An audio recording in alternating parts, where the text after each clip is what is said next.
దావీదు కీర్తన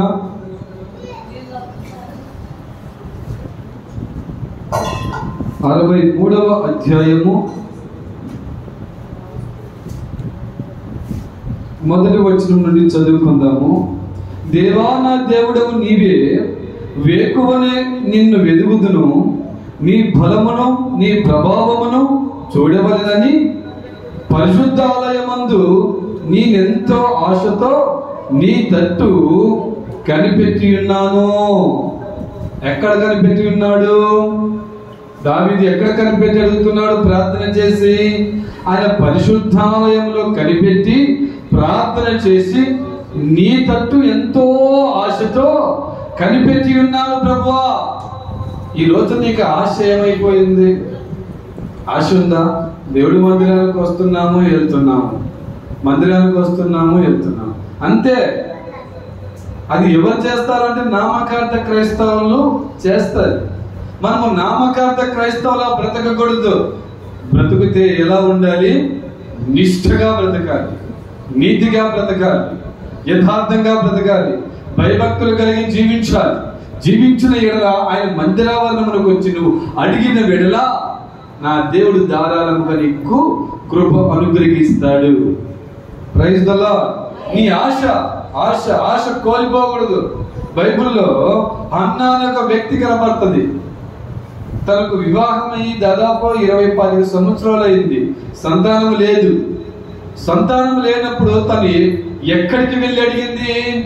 ఎక్కడికి వెళ్ళి మొరపెట్టి ప్రార్థన చేసిందంటే పరిశుద్ధ దేవాలయానికి వెళ్ళింది. పరిశుద్ధ దేవాలయానికి వెళ్ళి అక్కడ స్తంభానికి వెళ్దాం. ఆ తల్లిగారు అనుకున్నాడు, సేమ్ అలాగే అనుకుంది. Praise the lord. హల్లెలూయా. ఆ మందిరానికి వెళ్ళి ఆ స్తంభానికి ఆనుకొని మూలుగుతుంది. గట్టిగా ప్రార్థన చేయట్లా, అయ్యా నాకు పిల్లలేదయ్యా, నాకు ఇస్తావా లేదా అడగట్లా. మూలుగుతుంది, ఏడుస్తుంది, ప్రలాపిస్తుంది, దుఃఖిస్తుంది. ప్రార్థన చేస్తూనే ఉంది. లోలో గుండెలు పిండేంతగా ప్రార్థన చేస్తా ఉంది. ఆ ప్రార్థన ఎవరు ఆలకించారు? ఆ మందిరంలో ఉన్న ఏలి దైవజనుడు ఆలకించాడా? ఈరోజు నీ కష్ట దుఃఖాలన్నీ నాకు తెలుసా?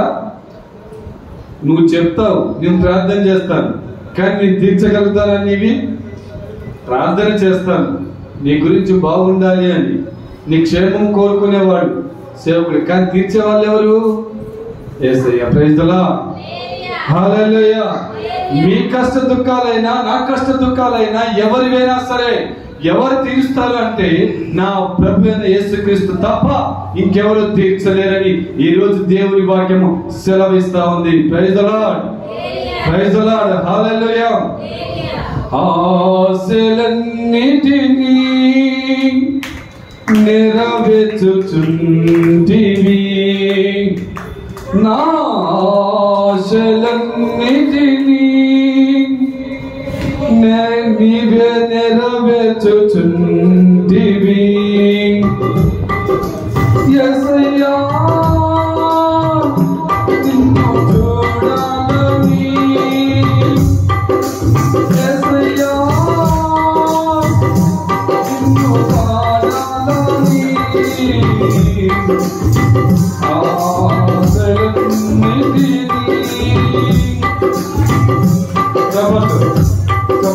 ప్రభువును స్తుతించుకుందాం.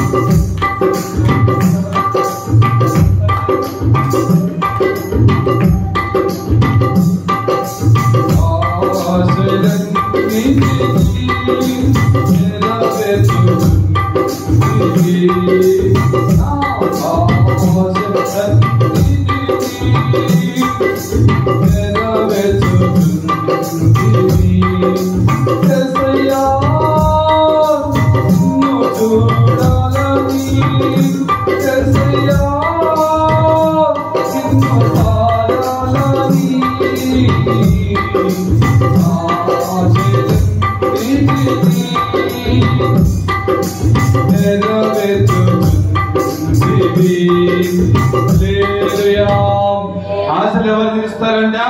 నా యేసయ్య తీరుస్తాడంట.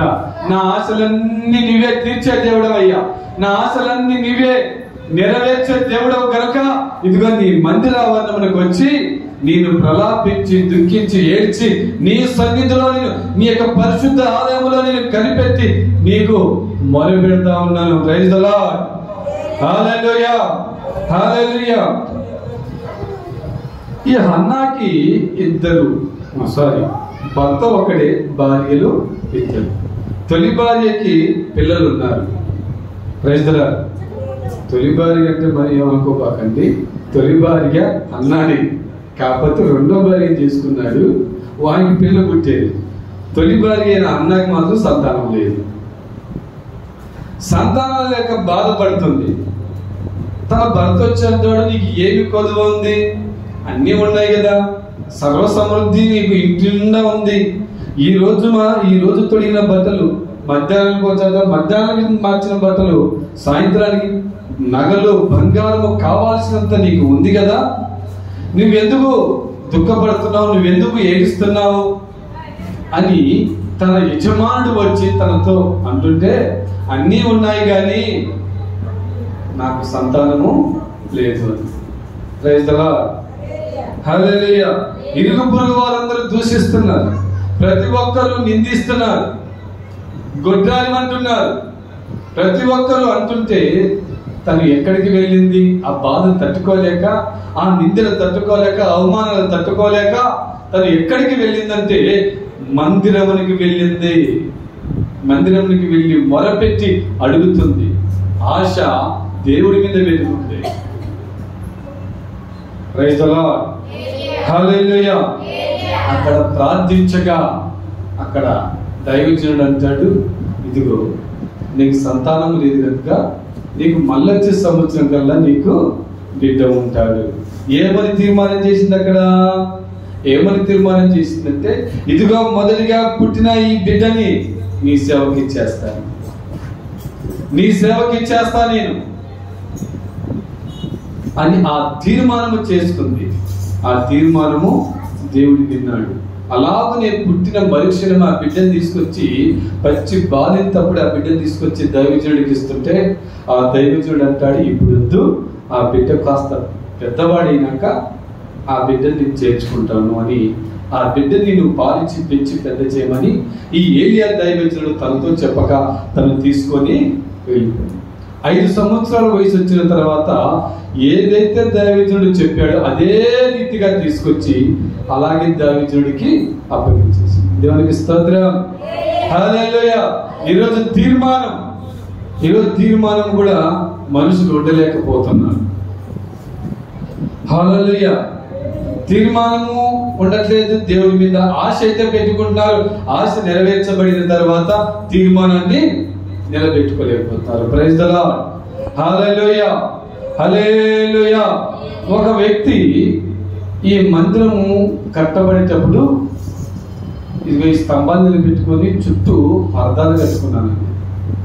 ఆ పరదాలు కట్టుకున్నప్పుడు ఒక వ్యక్తిని అడగల, అసలు ఆ వ్యక్తిని అడగకూడదు, అడగలేదు. అయితే తను అంటాడు, నేను మందిరానికి నేను భిక్షురాయి తోలుతాను, ఒక టక్కు అన్నాడు. ఒక డాక్టర్ భిక్షురాయి తోలుతాను అన్నాడు. సరే అండి తోలండి అన్నాను. అప్పుడు బాగా ఆర్థిక పరిస్థితిలో ఉన్నాము, మరి గోడలు కూడా లేవు, చుట్టూ చూస్తే పరదాలు.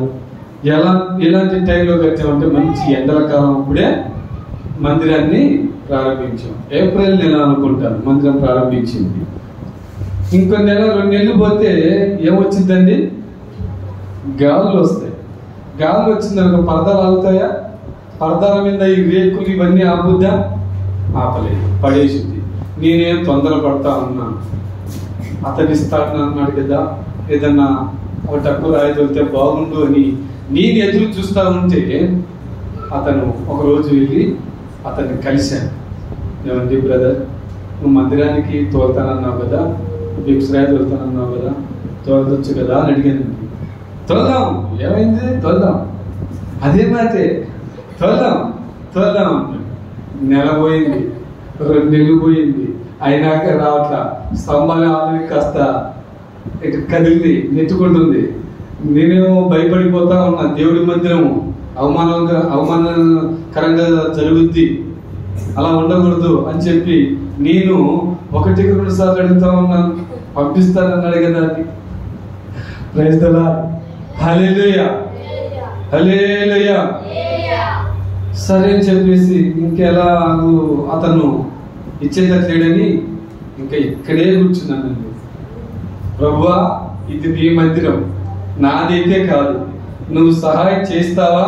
నీ మందిరాన్ని నేను కడతా, లేదా నేను మాత్రం నా వల్ల అయితే కాదు, నేనైతే కట్టలేను, నీవే సహాయం చేయాలి అని చెప్పేసి ప్రార్థన చేసుకొని ఒక రోజంతా ఉపవాసం ఉండి ప్రార్థన చేశాను.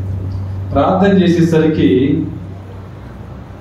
3వ రోజు కల్లా ఒక వ్యక్తి 20,000 రూపాయలు తీసుకొచ్చి ఇచ్చాడు. ప్రైజ్ ది లార్డ్, హల్లెలూయా, హల్లెలూయా.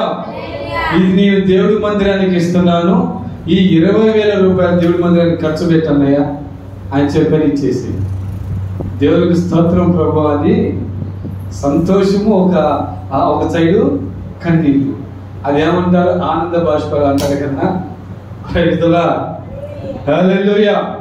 అలా కంటి నిండా ఒక సైడ్ ఆనందము, ఒక సైడ్ కన్నీళ్ళు రెండు వచ్చి తెల్లారే ఒక టక్కు బిక్సురాయి తోలిచ్చాను, ఒక టక్కు ఇసుక తోలిచ్చి అమ్మడే ప్రారంభం మొదలు పెట్టేసిన. దేవునికి స్తోత్రం కలుగును గాక. హల్లెలూయా, హల్లెలూయా. ఈ రోజున దేవునికి తీర్మానము చేసి నెరవేర్చలేకపోతున్నారు.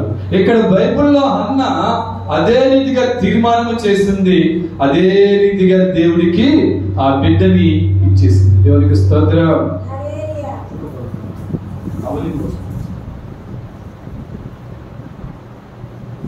ప్రైజ్ ది లార్డ్, హల్లెలూయా, హల్లెలూయా. దేవుడి దగ్గర నువ్వు ఆశ పెడుతున్నావు, ఆశపడి అడుగుతున్నావు, తప్పు లేదు, దేవుడు ఇస్తున్నాడు. కానీ నీ తీర్మానము బలముగా ఉండాలి. దేవునికి స్తోత్రము కలుగును గాక. హల్లెలూయా, హల్లెలూయా. అందుకని ఇక్కడ ఒక దైవజనుడు ఒక పాట రాశాడు. ఆశలన్నిటినీ నెరవేర్చుచుంటివి, నా ఆశలన్నిటినీ నెరవేర్చుచుంటివి. యేసయ్యా చూడాలని, యేసయ్యా పాడాలని, ఆశలన్నిటినీ నెరవేర్చుచుంటివి. దూతలు చేయని హృదయ సేవ చేయుటకు నన్ను పిలిచితివా. దూతలు చేయని హృదయ సేవ చేయుటకు నన్ను పిలిచితివా. తుది శ్వాస వరకు నిలిచుట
మన ఆశలను తీర్చేవాడే గాని ఆశలని తీర్చకుండా నెట్టివేసే దేవుడైతే అస్సలు కాదు. Praise the lord. Hallelujah. Mattayi సువార్త 14వ అధ్యాయము 26వ వచనం.